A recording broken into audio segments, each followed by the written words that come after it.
Welcome back to the reading of the poem of the Man God, written by Maria Valtorta, Volume 4.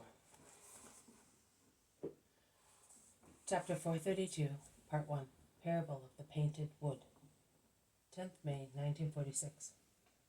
The rustic workshop fireplace has been lit after not being used for such a long time, and the smell of glue boiling in a can mingles with the characteristic smell of sawdust and fresh shavings, which are just piling up at the foot of a bench. Jesus is working with zest to transform some timber, with the help of saw and plane, into legs for chairs, drawers, and so forth. Some pieces of furniture, the modest furniture of the little house in Nazareth, have been taken into the workshop to be repaired. The kneading trough, one of Mary's looms, 2 stools, a garden ladder, a little chest, and the door of the stone oven, the lower part of which I think has been perhaps gnawed away by mice. Jesus is working to repair what usage and old age have consumed. Thomas, instead, with a complete outfit of a goldsmith's tiny tools, which he must have taken out of his sack lying on his little bed, placed against the wall like the zealots, is working with a light hand at some thin silver plates. And the tapping of his little hammer on the burring, giving a silvery sound, mingles with the loud noise of the working tools used by Jesus. Now and again they exchange a few words, and Thomas is so happy to be there with the master and at his work of goldsmith, and in fact he says so, that in the intervals of conversation he whistles softly. Now and again he raises his eyes and thinks, and absorbed in thought he stares at the smoky wall of the large room. Jesus notices that and asks, "Are you drawing your inspiration from that black wall, Tom? It is true that it was the long work of a just man that made it so, but I do not think it can inspire a goldsmith." "No, master. A goldsmith, in fact, cannot reproduce with rich metals the poetry of holy poverty. For with his metal he can imitate the beautiful things in nature, and thus ennoble gold and silver, reproducing with them the flowers and leaves which are in creation. I think of those flowers and leaves, and to remember their details precisely, I become fixed thus, with my eyes on the wall. But in actual fact, I see the woods and meadows of our fatherland, the light leaves, the flowers resembling chalices or stars, the bearing of stalks and leafy branches." "You are a poet, then, a poet singing in metal what other person sings with ink on parchment." "Yes, a goldsmith, in fact, is a poet who writes on metal the beautiful things of nature.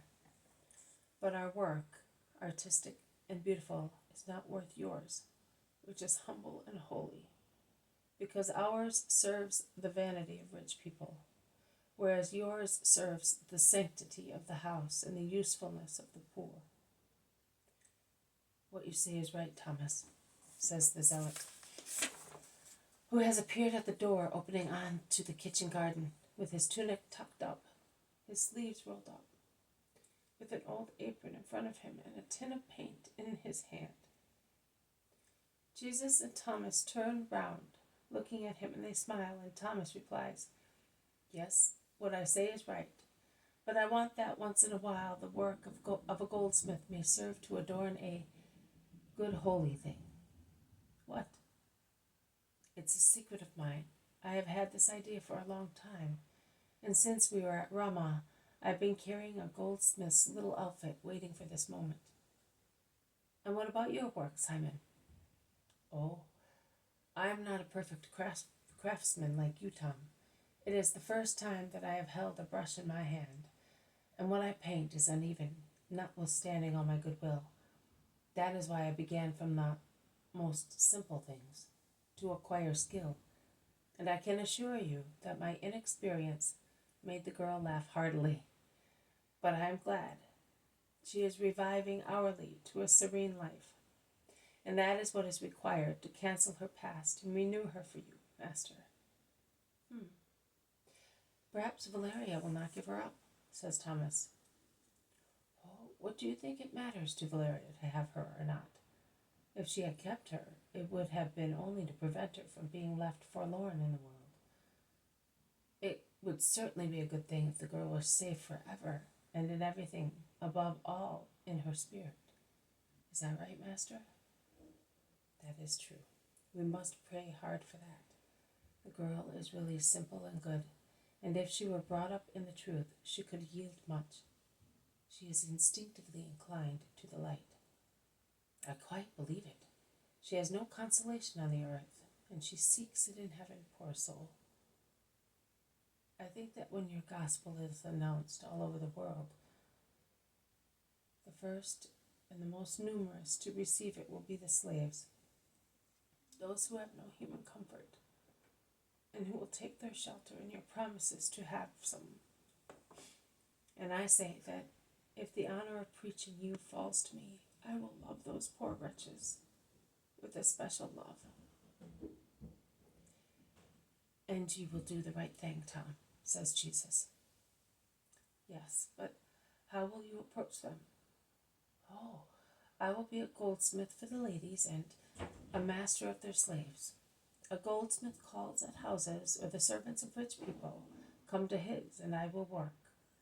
2 metals, those of the earth for the rich, those of the spirit for slaves.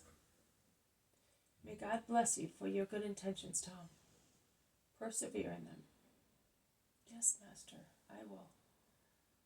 Well, now that you have replied to Thomas, please come with me, Master, to see my work, and to tell me what I must paint now. Simple things again, because I am a very incapable apprentice. Let us go, Simon. And Jesus lays down his tools and goes out with the zealot. This has been a reading from the poem of the Man God, written by Murray Valtorta, Volume 4, Chapter 432, Part 1, Parable of the Painted Wood. Thank you for listening. I will see you tomorrow. May God bless you, and may peace be with you.